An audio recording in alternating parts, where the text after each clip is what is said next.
जी नमस्कार, मैं हूं वर्षा ठाकुर फ्रॉम शिक्षा मित्रा क्लासेस से और आज मैं फिर अपनी एक क्लास लेकर आई हूं सीटेट साइंस के लिए। और ये है हमारा पहला क्वेश्चन फ्रॉम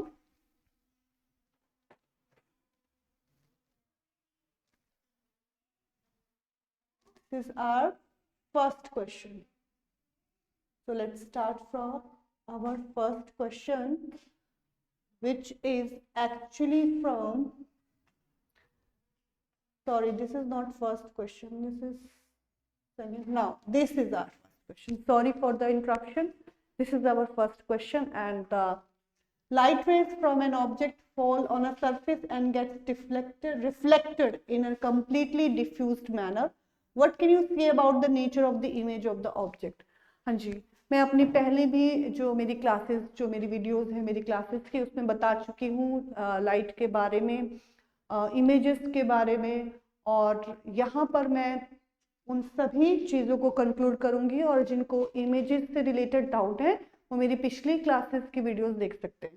तो यहाँ मैं आपको बताना चाहती हूँ कि ये क्वेश्चन फिजिक्स से है और यहाँ पर दिखाया गया है या पूछा गया है आपसे कि जब लाइट रे किसी ऑब्जेक्ट पे पड़ती हैं, लाइट रे किसी भी ऑब्जेक्ट पे पड़ती है, नॉर्मली ये रिफ्लेक्शन का एक फिनोमिनॉन है कि जब व्हेनेवर अ लाइट रे falls on a surface it get reflected back, वो रिफ्लेक्ट होके वापस आ जाती है, ठीक है। पर यहाँ पे जो हमारा सरफेस है इट इज नॉट शाइनी और स्मूथ, ये ना तो शाइनी है और ना ही स्मूथ है, क्योंकि यहाँ पे जो रिफ्लेक्शन हो रही है वो डिफ्यूज्ड हो रही है। क्या हो रही है? डिफ्यूज्ड।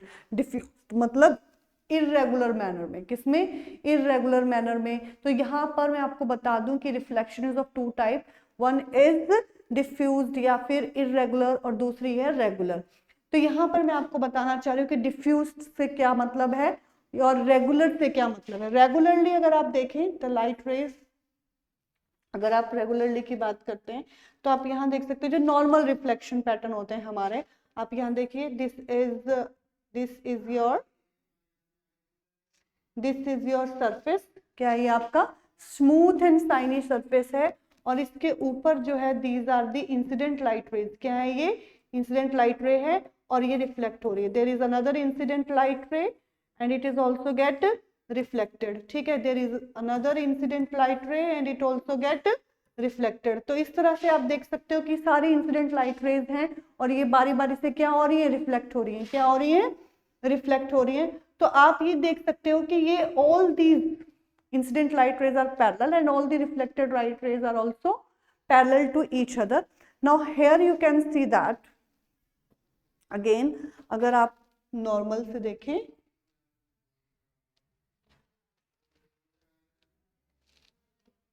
तो मैं यहाँ पर आपको अब डिफ्यूज्ड जो है वो दिखाना चाहती हूँ। रिफ्लेक्शन क्या है? Diffuse reflection. वो कहना चाहते हैं डिफ्यूज रिफ्लेक्शन मतलब कि आपका जो सरफेस है वो थोड़ा सा रफ है, थोड़ा रफ है, उसमें मतलब जो स्मूथनेस है वो कम है। जैसे वॉल हो गई आपकी, या रॉकी सरफेसेस हो गए, ऐसे कुछ सरफेसेस जो हैं, तो these are called diffuse surfaces, rough surfaces.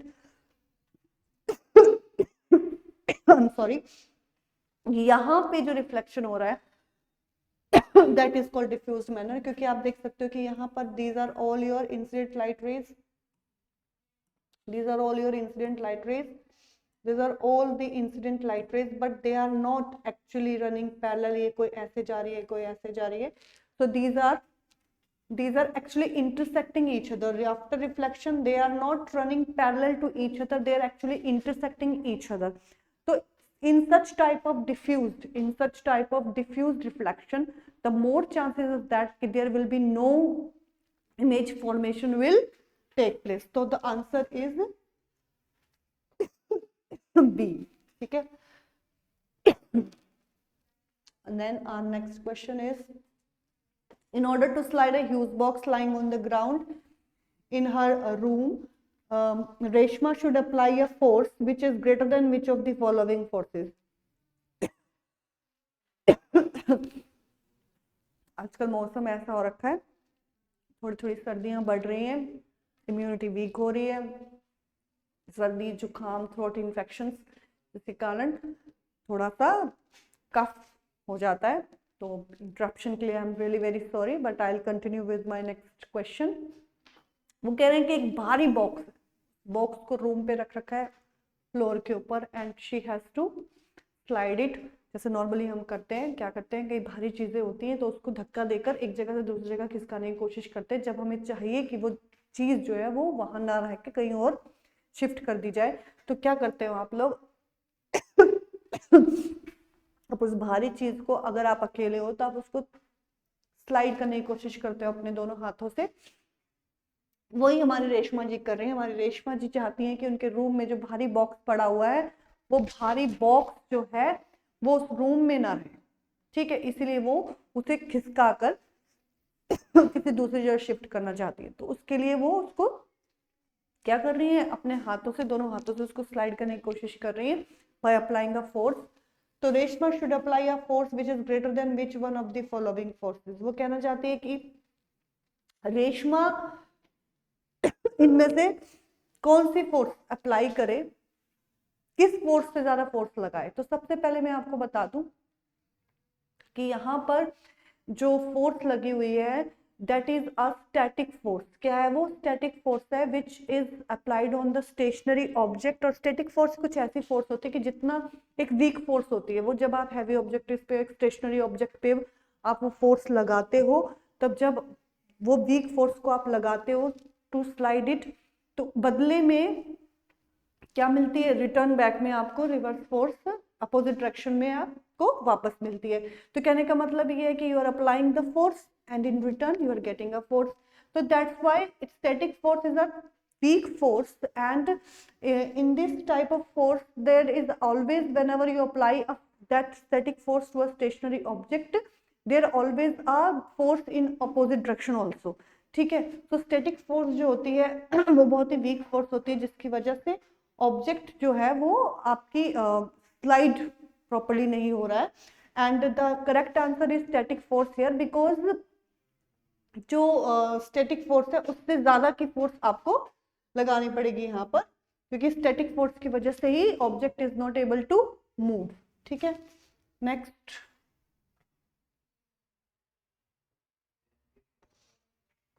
Identify the correct statement from among the following. कह रहे हैं कि इसमें से आपको करेक्ट स्टेटमेंट निकालनी है। कौन सी आपकी करेक्ट स्टेटमेंट है? Sound can not travel through. सबसे पहले साउंड की बात करें, sound is a wave. Sound क्या एक तरह का वेव है, ठीक है। और साउंड जो है उसके ट्रांसमिशन के लिए वाइब्रेशंस का होना बहुत जरूरी है, because the more the particles will vibrate the more the sound wave travel from one place to another place. यहाँ पे मैंने आपको बात कही है कि sound travel from one place to another place by the vibration of particles.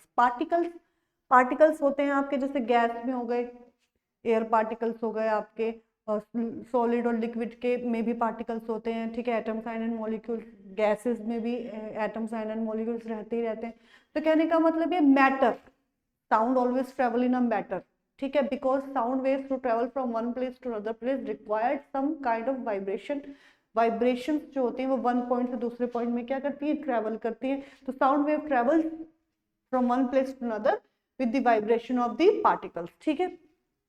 तो यहाँ पर आप वैक्यूम का जो जिक्र हो रहा है, हम जो वैक्यूम दिखाया जा रहा है, वैक्यूम का मतलब ये है कि वहां पर कुछ भी नहीं है, there is no particles.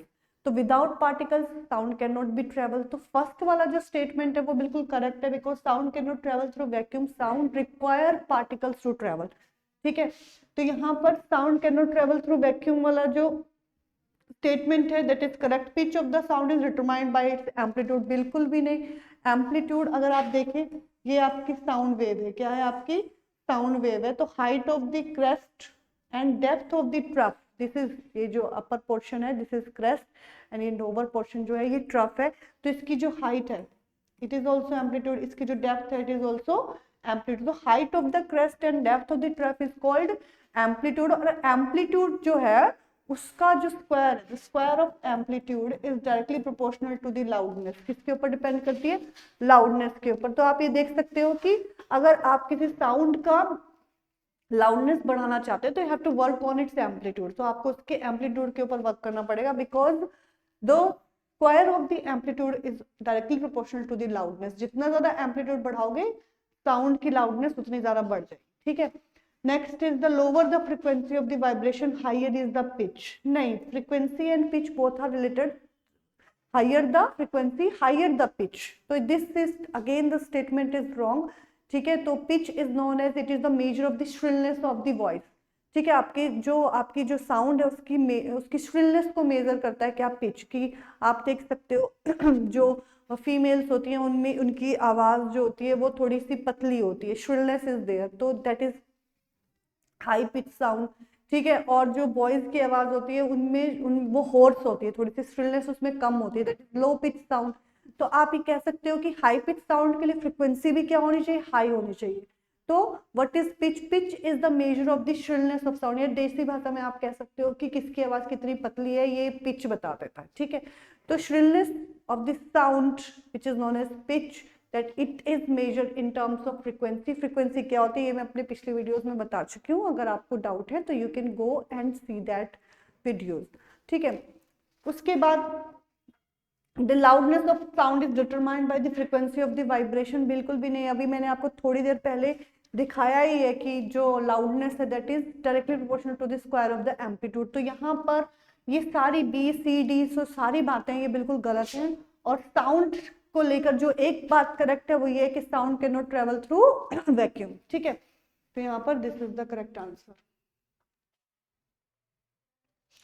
Next, which of the following set comprises liquids which are poor conductor of electricity. सबसे पहले मैं आपको बता दूं what are conductor. Conductor these are the substances which conduct electricity और allow the electricity to pass through them, जो अपने through electricity को क्या करते हैं, पास करने देते हैं, ठीक है। अब इलेक्ट्रिसिटी किसी कंडक्टर के थ्रू पास हो तो इसके लिए उसको गुड कंडक्टर होना चाहिए, यानी it has to conduct electricity. अच्छा, इलेक्ट्रिसिटी कंडक्ट करने के लिए उसके पास क्या होने चाहिए, उसके इलेक्ट्रिसिटी कंडक्ट करने के लिए उसके पास होने चाहिए फ्री इलेक्ट्रॉन्स। क्या होने चाहिए, फ्री इलेक्ट्रॉन्स, ठीक है। तो what is current, because what is current, current is the, because the current is Q by T। Q मतलब current is the flow of charge per second, और चार्ज जो है that is Q is equal to number of electrons, या in terms आप ये कह सकते हो कि I is equal to NE upon T, यानी कि current is equal to number of electrons flowing through a conductor per second. यानी कि किसी भी कंडक्टर को इलेक्ट्रिसिटी कंडक्ट करने के लिए उसके पास फ्री इलेक्ट्रॉन्स का होना जरूरी है, फ्री आयंस का होना जरूरी है, ठीक है। चार्ज फ्री आयंस का होना जरूरी है, नंबर ऑफ इलेक्ट्रॉन्स का होना जरूरी है। तो अगर आप बात करते हो अपने सॉल्ट सॉल्यूशन की, तो सॉल्ट सॉल्यूशन में सबको पता है कि whenever salt, for example NaCl dissolve in water, aqueous है ये, dissolve in water, it will dissociate into Na positive plus Cl negative aqueous. तो आप देख सकते हो कि जैसे ही आपने सॉल्ट सॉल्यूशन बनाया, सॉल्ट सॉल्यूशन में जो है salt get break down into a positively charged ion and a negatively charged ions, and whenever we are allowed to and whenever we want to pass electricity through it, electricity will pass through it। क्यों, क्योंकि flow of charges is called current. तो current जो है वो क्या होता है, that is flow of charges. और आप देख सकते हो कि सॉल्ट सॉल्यूशन के थ्रू इलेक्ट्रिसिटी पास हो सकती है। कैसे पास हो सकती है, क्योंकि यहाँ पर भी दो तरह के चार्जेस है, पॉजिटिव और नेगेटिव। तो फ्लो ऑफ चार्जेस, यहाँ पर भी फ्लो ऑफ चार्ज होगा, that's why NaCl solution is a good conductor of electricity. NaCl जो है वो एक गुड कंडक्टर ऑफ इलेक्ट्रिसिटी इसीलिए है क्योंकि यहाँ पर चार्जेस है, और the flow of this charges make the NaCl solution to conduct electricity. के अगर आप इस NaCl सॉल्यूशन को एक बीकर में भर देते हो, किसमें भर देते हो, बीकर में, और बीकर में आप दो रोड्स लगा देते हो, one is anode and another is cathode. एक रोड हो गई आपकी एनोड और दूसरी क्या हो गई, कैथोड हो गई है, ठीक है। तो यहाँ पर मान लीजिए कैथोड है, ये एनोड है, and then it is a battery, ये पॉजिटिव से और ये नेगेटिव टर्मिनल से अटैच्ड है। और यहाँ पर आपके क्या है, NaCl सॉल्यूशन है जिसमें पॉजिटिव आयन भी है और नेगेटिव आयन भी है। तो सबको पता है कि positive will move toward negative and negative will move towards positive. So this flow of charges will make the current to flow this circuit. ये एक तरह से क्या बन गया, सर्किट बन गया। क्या बन गया है, सर्किट बन गया। तो इसके इस तरह से ये जो आपके चार्जेस हैं, ये जो आपके आयंस हैं, they are moving towards their respective electrodes. तो वहां जाकर जब ये वो पहुंचेंगे तो there will be a lose और गेन ऑफ इलेक्ट्रॉन, वहां पर इलेक्ट्रॉन्स का लूज और गेन स्टार्ट हो जाएगा। कैसे, जनरल भाषा में अगर मैं आपको यहाँ बताना चाहूँ तो मैं आपको ऐसे दिखा सकती हूँ।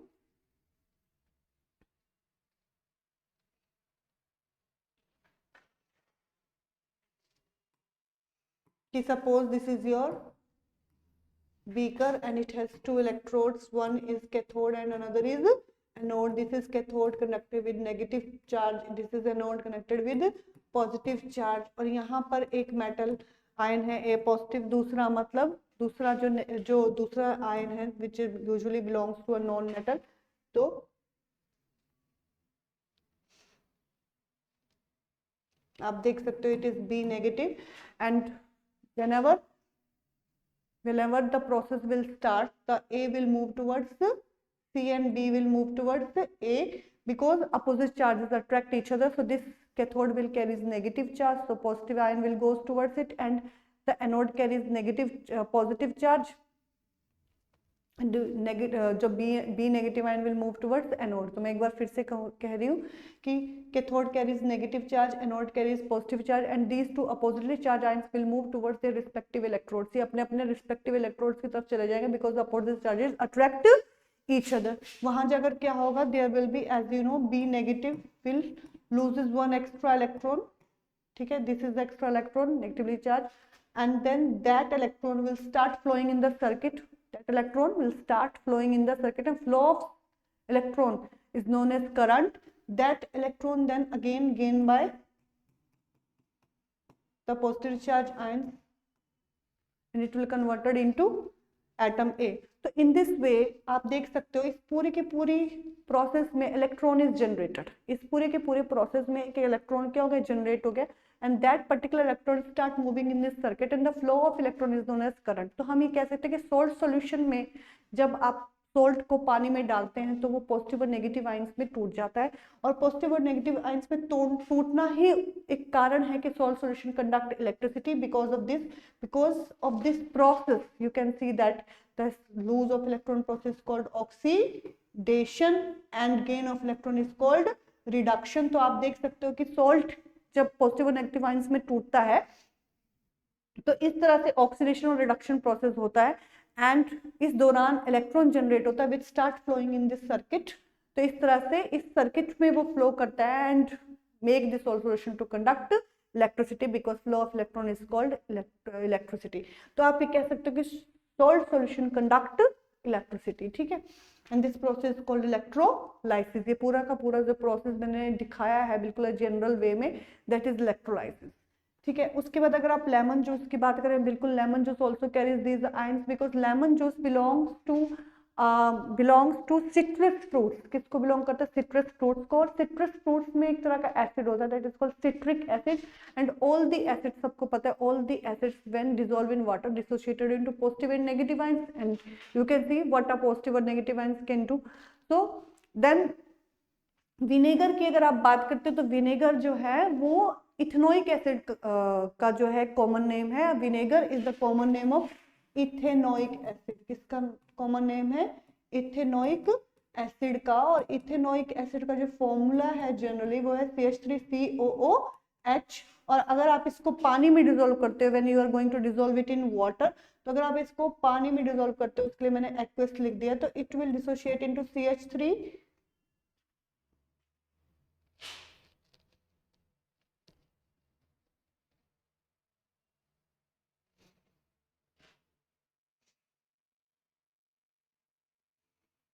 It will dissociate into CH3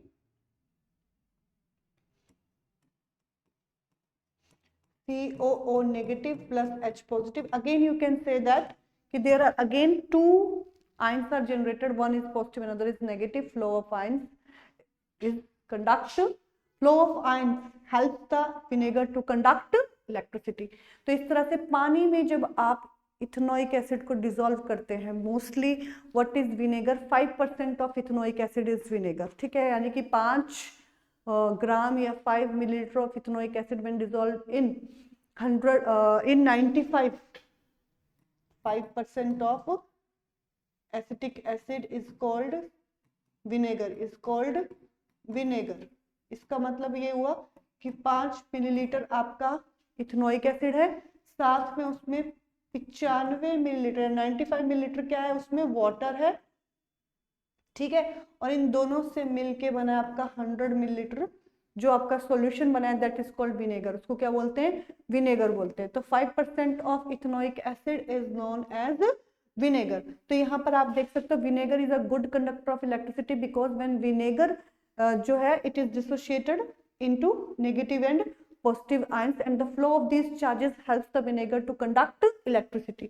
ठीक है, नेक्स्ट आपका आता है डिस्टिल्ड वाटर। हाँ जी, अभी आपने थोड़ी देर पहले देखा है कि सोल्ट सोल्यूशन होगा, विनेगर होगा, कुछ भी है, उन सब में पॉजिटिव और नेगेटिव आयंस हैं। पॉजिटिव और negative ions help to generate the free electrons and these electrons का जो फ्लो होता है that help to conduct electricity. ठीक है, तो इस तरह से अगर आप डिस्टिल्ड वाटर की बात करते हैं तो distilled water does not contain any ions, उसके अंदर कोई भी आयंस नहीं होते, ना पॉजिटिव ना नेगेटिव, तो इसलिए distilled water do not conduct electricity. ऐसे आप वेजिटेबल ऑयल और शैम्पू की बात करते हैं तो उनमें भी आपको कोई फ्री इलेक्ट्रॉन्स देखने को नहीं मिलते हैं, इसीलिए आपका शैम्पू, वेजिटेबल ऑयल और distilled water is bad conductor of electricity. रही बात शुगर सॉल्यूशन की, तो शुगर सॉल्यूशन जो होता है वो एक शुगर जो है वो एक कोवलेंट कंपाउंड है। क्या है, कोवलेंट कंपाउंड है and whenever it dissolve in water it does not dissociate to give positive और नेगेटिव आयंस, इसीलिए शुगर सॉल्यूशन भी जो है वो एक गुड कंडक्टर ऑफ इलेक्ट्रिसिटी नहीं है। तो यहाँ पर कुल मिला के मैंने आपको बताया salt solution conduct electricity, lemon juice conduct electricity, vinegar conduct electricity, tap water conduct electricity because tap water having so many dissolved salt in it and salt again salt solution contain ions and these ions helps the salt solution to conduct electricity। तो आप ये देख सकते हो कि जितने भी मैंने नाम लिए tap water, salt solution, lemon juice, vinegar, इन सब के अंदर आप ये देख सकते हो कि सबके अंदर फ्री इलेक्ट्रॉन्स जनरेट हो सकते हैं because they are dissociated to give positive और negative ions and these positive and negative ions help to generate electrons. ठीक है, and the flow of electron is known as electricity, that's why they are good conductor of electricity. और जहां पर free electrons नहीं है वहां पर वो पुअर कंडक्टर ऑफ इलेक्ट्रिसिटी है। तो आप शैम्पू, वेजिटेबल ऑयल को और डिस्टिल्ड वाटर को टिक लगाएंगे as a poor conductor of electricity. Next, our question is, which of the following sets comprises chemical changes? Physical और केमिकल चेंजेस के ऊपर मेरी हर जो भी वीडियो मैंने बनाई है, अगर आप उनको देखो तो मैंने बहुत बार फिजिकल और केमिकल चेंज को जो है एक्सप्लेन किया हुआ है। और यहाँ पर इस वीडियो में भी मैं आप सबसे यही कहूंगी कि अगर आपको इस आंसर को डीपली इसके कॉन्सेप्ट को समझना है तो आप मेरी पिछली वीडियोस में जाके देख सकते हैं, लेकिन यहाँ थोड़ा बहुत सा मैं अंडरलाइन करूंगी कॉन्सेप्ट को। वो ये है कि केमिकल और फिजिकल चेंजेस क्या होता है। फिजिकल चेंजेस नॉर्मली अगर आप ये कहो ऐसे चेंजेस जब वो होते हैं तो उसके बाद वो रिवर्स भी हो सकते हैं, means these are those changes which can be reversed back. ठीक है, for example cutting of hair, जब हम अपने बालों को काट देते हैं तो after some time they will grow, it will grow. ठीक है, तो after some time hairs start growing, तो जितनी लेंथ के आपने काटे हैं थोड़े दिनों के बाद वो उतनी लेंथ के बराबर हो जाते हैं। तो this is a reversible change कि you are applying a change in it and after some time you are getting back, ठीक है, द ओरिजिनल सब्सटेंस, यानी कि जो जिस ऑब्जेक्ट पर आपने एक सर्टेन चेंज किया है वो चेंज दोबारा से रिवर्स बैक हो गया, आपको अपना ओरिजिनल ऑब्जेक्ट फिर दोबारा से मिल गया। कहने का मतलब ये है कि आपने अपने बालों को कट किया और आपके बाल दोबारा से उग गए और जितने थे उतने रह गए। तो कहने का मतलब ये है कि जो कटिंग ऑफ हेयर है it is a reversible process and that's why it is a physical change. Next अगर आप बात करते हैं कटिंग ऑफ ट्रीज की, आप ट्रीज को देखो, ट्रीज के कुछ पार्ट्स को आप काट दो, दे विल ग्रो अगेन। ठीक है, उसके बाद नेक्स्ट आता है आपको chemical changes, once they happen they never reverse, अगर एक बार वो हो जाते हैं वो कभी रिवर्स नहीं होते हैं। एग्जाम्पल के तौर पर बर्निंग ऑफ पेपर, अगर आपका पेपर बर्न हो जाता है एक बार, if you burn your paper then it converted into ash, ठीक है, and you can not recover your paper from the ash. तो कहने का मतलब ये है कि केमिकल चेंजेस ऐसे चेंजेस भी हैं जो जिस भी ऑब्जेक्ट पर होते हैं या जिस भी सब्सटेंस पे होते हैं वो उसकी केमिकल कंपोजिशन को टोटली चेंज कर देते हैं, मतलब they changes its chemical composition और you can not revert back that object again. For example आप ये देख सकते हैं कि paper after burning turn into ashes and you can not regenerate the whole paper from that ashes. ठीक है, उसके बाद आपका हो जाता है जैसे दूध है, दूध से दही बनना, तो formation of curd from the milk is also chemical change, इसको आप फिजिकल चेंज नहीं कह सकते बिकॉज ये भी रिवर्स बैक नहीं हो सकता है। आप कर्ड बनाने के बाद वापस उसको मिल्क में नहीं तब्दील कर सकते, क्योंकि कर्ड मिल्क में जो आपका लैक्टोज था अब वो कर्ड में जाके लैक्टिक एसिड बन गया। तो मैंने आपसे कहा ना कि पूरा का पूरा केमिकल कंपोजिशन ही सब्सटेंस का चेंज हो जाता है, तो इसलिए आप उसको रिवर्स बैक नहीं ले सकते हो।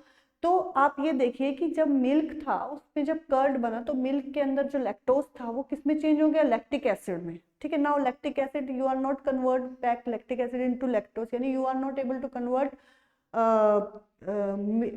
Curd into milk. ठीक है, तो इस तरह से rusting of iron is a chemical change. ठीक है, एक बार आयरन में रस्टिंग हो जाती है then you can not reverse back the process.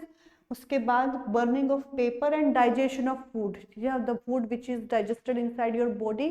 ठीक है, आप ऐसा नहीं कि खाना खाने के बाद उसको दोबारा से रिवर्स करके जो भी खाना खाया है वो बिल्कुल अनडाइजेस्टेड एज इट इज आपके मुंह से निकल जाए, या क्या बोलते हैं जो फीकल मैटर आपका निकल रहा है उसमें पूरा का पूरा वो undigested food material as it is जैसा आपने खाया था वैसा निकल जाए, ऐसा नहीं हो सकता because digestion is a chemical process which is carried out by several biological enzymes that are present in your body and these enzymes break down your food into simpler substances। ठीक है, तो इसलिए digestion of food, burning of paper, rusting of iron, ये सारे के सारे ऐसे process है जो एक बार होने के बाद रिवर्स बैक नहीं हो सकते हैं। तो सबसे बड़ा माइलस्टोन जो एक केमिकल चेंज को याद रखने का वो ये है कि all this changes, all the chemical changes can not B reversed back, they actually changes the chemical composition of the substance. वो किसी भी सब्सटेंस का केमिकल चेंज को केमिकल कंपोजिशन क्या कर देते हैं, चेंज कर देते हैं, इसीलिए वो रिवर्स बैक भी नहीं हो सकते। तो rusting of iron, burning of paper and digestion of food, ये सारी चीजें जो हैं एक तरीके से क्या है, एक केमिकल चेंज।